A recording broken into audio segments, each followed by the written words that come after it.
how much attention we pay to insignificant things like the Twitterverse.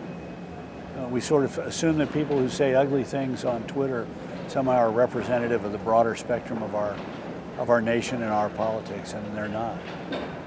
I've been disappointed that there are not enough people that are willing to call out truth when it's needed.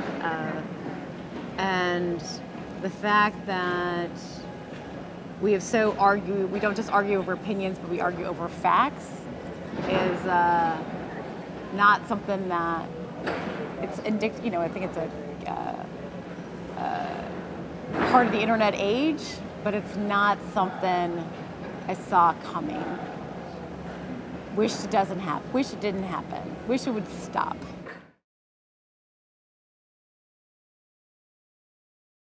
Well, a big issue that ought to drive us is our fiscal situation. Medicare, according to its trustees, the hospital portion of it goes bankrupt in a few years. Social Security Trust Fund is exhausted within a decade. Our national debt is growing rapidly, and the annual deficits are unsustainable. And we don't seem to have awakened to the fact that we're going to leave our kids and our grandkids in terrible shape unless we do something and do it soon.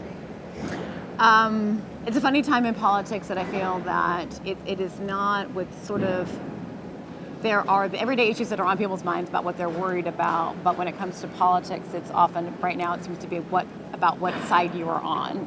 And we're at this sort of impasse. People believe in different sets of facts. People have people have very different perspectives about who's to blame for problems in America. And what I think the way, in terms of issues, like the way around that is for leaders to just make progress, prove that government can respond to people's needs. We talked on the stage about, it sounds not very interesting, but the importance of a bipartisan infrastructure bill passing, because that's going to make real changes in people's lives, and they can see government can work, it can respond to the problems that the country has, and that people can work together. And so I think people have real concerns about, the cost of education, the cost of healthcare, retirement, but what they're looking for at a more basic level is, can government actually function? And I think that there are particularly governors, a lot of governors in the country that are proving that can work. I think it's very likely to occur at least on one party. The out party's got greater flexibility there because Democrats are saddled with an incumbent that's going to be hard to put aside. But I just think that we saw today in the audience, there's just a sense that the country can do better.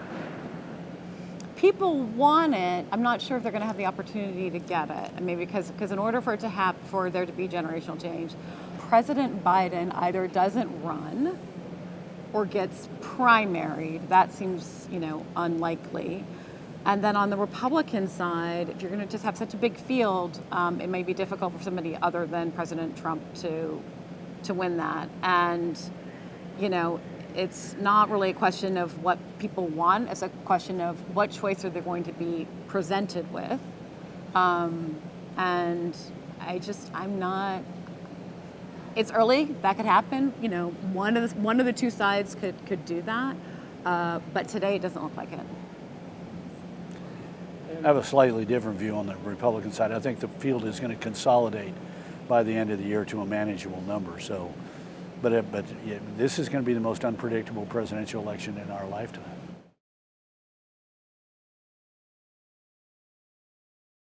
Well, make your mark at home.